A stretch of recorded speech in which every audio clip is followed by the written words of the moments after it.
Hi. Hello. ఇప్పుడు చూడండి మా అబ్బాయి కూడా ఇక్కడ హాయ్ చెప్తున్నాడు. ఇప్పుడు మేము సండే కదండి, ఈరోజు మేము బయటికి వెళ్తున్నాము సుభాష్ చంద్రబోస్ పార్క్. అక్కడ పిల్లలు ఆడుకోవడానికి బాగుంటుంది. ఇక్కడ కొచ్చిలో అదే పెద్ద పార్క్ అనమాట. నెక్స్ట్ ఏంటంటే అక్కడ బీచ్ కూడా ఉంటుంది, సైడ్లో పిల్లలు ఆడుకోవడానికి ఉంటుంది. సండే అయితే అక్కడ చాలా రష్గా ఉంటుందండి. ఇప్పుడు వెళ్తున్నాము, చూడండి.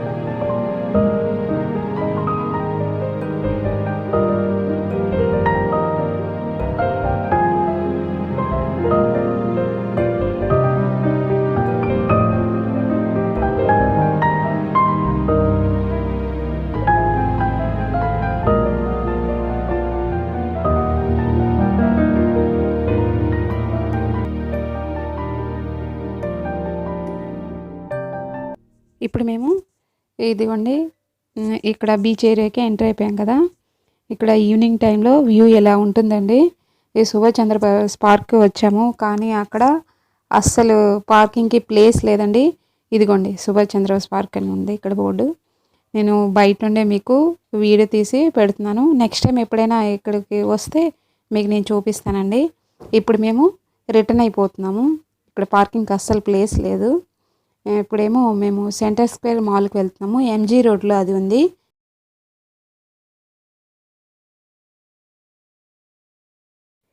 ఇప్పుడు మనం ఎంజీ రోడ్కి ఎంటర్ అయిపోయామండి. ఇదిగోండి ఈ రోడ్లో అన్ని జ్యువెలరీ షాప్స్ ఉంటాయి ఎక్కువ. ఇక్కడ ఏంటంటే మలబార్ గోల్డ్, త్రిభువన్ దాస్, అనుపమ జ్యువెలరీ, ఇంకా కళ్యాణ్ జ్యువెలరీ, ఇంకా అన్ని షాపులు ఉంటాయి. జయలక్ష్మి సిల్క్, ఇంకేంటంటే కళానికేతన్, ఇంకా చాలా షాపులు ఉంటాయండి. లాస్ట్లో ఏంటంటే చెన్నై సిల్క్ ఉంటుంది. ఇక్కడ చూడండి మీరు.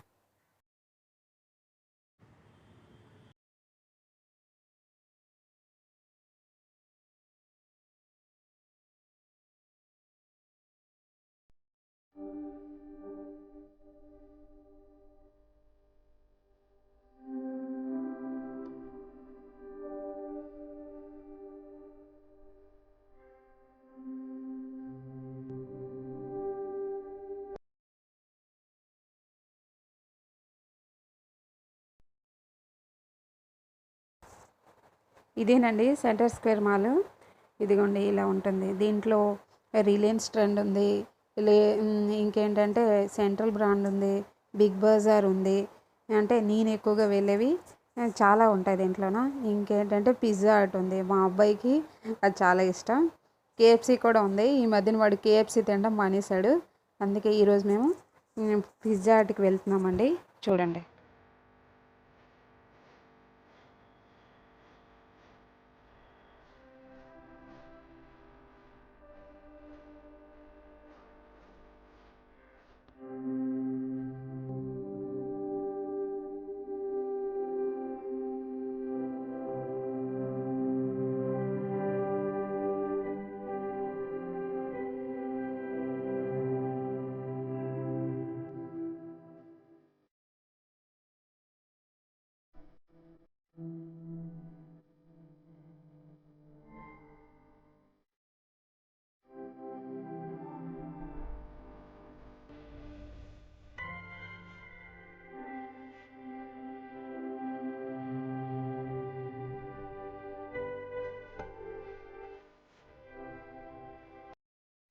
ఈరోజు సండే కదండి, నేను ఇక్కడ ఈరోజు పూరీ చేస్తున్నాను.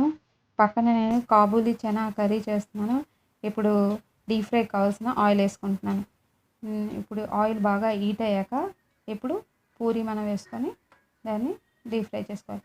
నేను ఇక్కడ ఎందుకు తక్కువగా ఆయిల్ యూజ్ చేస్తున్నానంటే, మనము డీప్ ఫ్రై చేసేటప్పుడు ఆయిల్ బాగా హీట్ అవుతుందండి. దాన్ని మళ్ళీ చల్లార్చి మళ్ళీ మనం వేరే దానికి యూజ్ చేస్తే మనకి హెల్త్కి అంత మంచిది కాదు.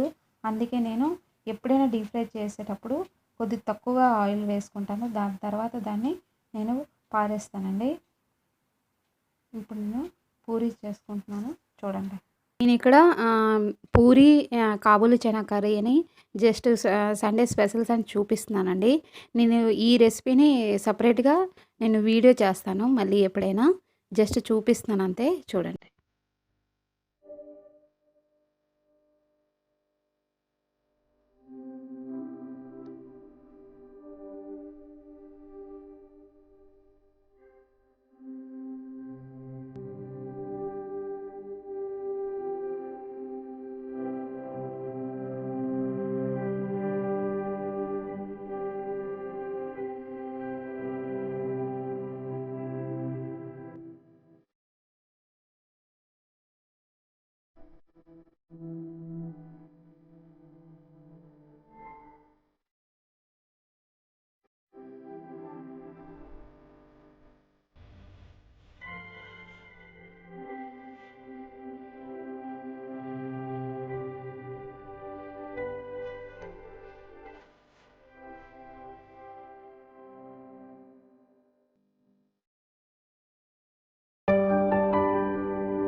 ఇప్పుడు మనకి పూరీ విత్ కర్రీ రెడీ అయిపోయిందండి.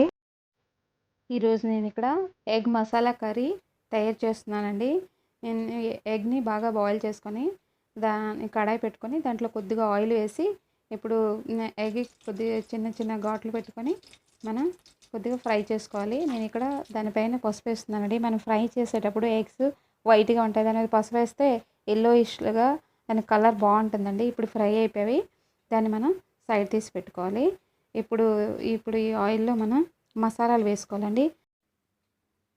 ఇప్పుడు మనం దీన్ని సైడ్ పెట్టుకున్నాం కదా ఎగ్స్ని. ఇప్పుడు ఈ ఆయిల్లో మనం కొద్దిగా జీలకర్ర, ఇప్పుడు ఏంటంటే 2 లవంగాలు, నెక్స్ట్ మిరియాలు ఒక 4, నెక్స్ట్ ఏంటంటే దాల్చిన చెక్క 1. ఇదిగోండి చూపిస్తున్నాను కదా ఇక్కడ. దీని డీటెయిల్స్ మొత్తం నేను డిస్క్రిప్షన్ బాక్స్లో ఇస్తానండి, చూసుకోండి. ఇప్పుడు ఇవన్నీ వేసుకొని దీన్ని చక్కగా ఫ్రై చేసుకున్న తర్వాత మనం కట్ చేసి పెట్టుకున్నాం కదా ఆనియన్స్, మిర్చి కూడా వేసుకొని మనం ఇప్పుడు దీన్ని ఫ్రై చేసుకోవాలి. ఇవి కూడా కొద్దిగా కుక్ అవ్వాలండి. ఇప్పుడు ఇవి కొద్దిగా వేగాక ఇప్పుడు దీంట్లో మనం అల్లం వెల్లుల్లి పేస్ట్ కూడా నేను 1.5 స్పూన్ వేస్తున్నాను ఇక్కడ. దీన్ని వేసుకున్న తర్వాత దీన్ని కూడా కొద్దిగా బాగా ఫ్రై చేసుకోవాలి. ఇప్పుడు దాన్ని కొద్దిగా బాగా వేగనివ్వాలి. ఇక్కడ నేను ఇవి ఉల్లిపాయలు చక్కగా వేగాలంటే నేను ఫస్టే దీంట్లో సాల్ట్ యాడ్ చేసుకుంటున్నానండి, 2 టేబుల్ స్పూన్. దీనివల్ల ఏంటంటే ఆనియన్స్ తొందరగా కుక్ అవుతాయి. మీరు ఎప్పుడైనా చేసి చూడండి. ఇప్పుడు ఇది మిక్స్ చేసుకొని చక్కగా దీన్ని మూత పెట్టేస్తున్నాను. ఇది కాసేపు ఇలాగ ఫ్రై అవ్వాలి. ఒక 5 మినిట్స్ దీన్ని మనం స్లోలో పెట్టి మనం ఫ్రై చేసుకోవాలి. ఇప్పుడు ఇవి ఫ్రై చేసుకున్న తర్వాత ఇప్పుడేమో మనం టమాటాలు వేసి కలుపుకోవాలి. దీన్ని కూడా మనం చక్కగా కుక్ చేసుకోవాలి. ఇప్పుడు ఏంటంటే ఇప్పుడు దీంట్లో నేను కరివేపాకు కొద్దిగా వేసుకుంటాను. ఇక్కడ చూడండి, నేను కరివేపాకుని ఒక టిష్యూలో ఇలా మనం స్టోర్ చేసుకుంటే ఎయిర్ కంటైనర్ బాక్స్లో అది ఎప్పుడు ఫ్రెష్గా ఉంటుందండి. నాకు 1 వీక్ వరకు ఇలాగే ఫ్రెష్గా ఉంటుంది. నేను ఎప్పుడు తెచ్చి ఇలాగే స్టోర్ చేసుకుంటాను. ఇప్పుడు దీన్ని మనం చక్కగా కలుపుకొని ఇప్పుడు మనం స్పైసెస్ని యాడ్ చేసుకోవాలండి. ఇక్కడ ఏంటంటే ఇక్కడ మనం ఆల్రెడీ మనం సాల్ట్ని యాడ్ చేసుకున్నాం కాబట్టి ఇప్పుడేమో పసుపు, ఇంకేంటంటే మిర్చి ఏంటంటే ఎవరి టేస్ట్ని బట్టి వాళ్ళు వేసుకోవచ్చండి. ఇక్కడ నేను చూడండి 2 టేబుల్ స్పూన్ని నేను యాడ్ చేస్తున్నాను. నెక్స్ట్ ఇంకేమీ మసాలాలు వాడట్లేదు. లాస్ట్లో నేను ధనియా పౌడర్ వాడతాను. ఫస్ట్ ఆల్రెడీ మనం అన్ని మసాలాలు వేసున్నాం కదా! ఇప్పుడు దీన్ని బాగా కుక్ చేసుకొని కాసేపు దాన్ని మూత పెట్టుకొని ఒక 5 మినిట్స్ విడిచిపెట్టిన తర్వాత అది కుక్ అవుతుంది చూడండి. చక్కగా కుక్ అయిన తర్వాత మనం దీన్ని ఇప్పుడు చక్కగా కలుపుకున్న తర్వాత మనం కట్టేస్తున్నాము.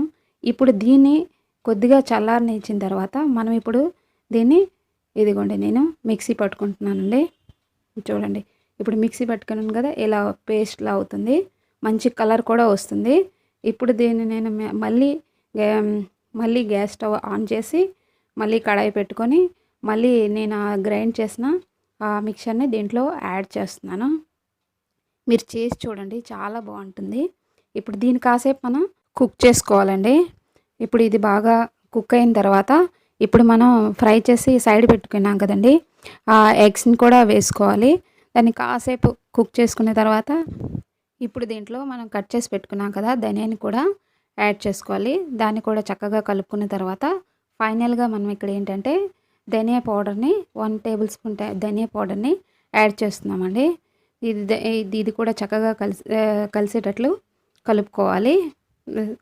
కొద్దిగా కాసేపు దీన్ని కుక్ చేసుకున్న తర్వాత మనకు ఎగ్ మసాలా కర్రీ రెడీ అయిపోయిందండి. చూడండి మంచి కలర్ వచ్చింది కదా. ఇప్పుడు మీకు ఈ వీడియో నచ్చినట్లయితే లైక్ చేయండి, షేర్ చేయండి, కామెంట్ చేయండి. Thank you so much for watching. ఇప్పుడు చూడండి దీన్ని కట్టేసిన తర్వాత దీన్ని సపరేట్గా తీసి నేను మీకు చూపిస్తానండి. చూడండి. బాయ్.